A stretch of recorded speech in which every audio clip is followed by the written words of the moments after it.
karaatissa on tietynlainen arvomaailma ja sitä niinku kuvastetaan olla eri vyöillä. On valkoinen vyö, keltainen vyö, oranssi vyö, ruskea vyö, sininen vyö, ruskea vyö ja musta vyö.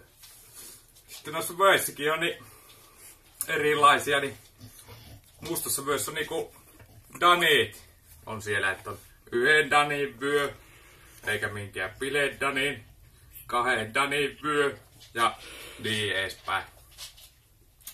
Sitten lasten karatekisoissa niin annetaan niille sitten semmosia palkintoja, pikkudaneja.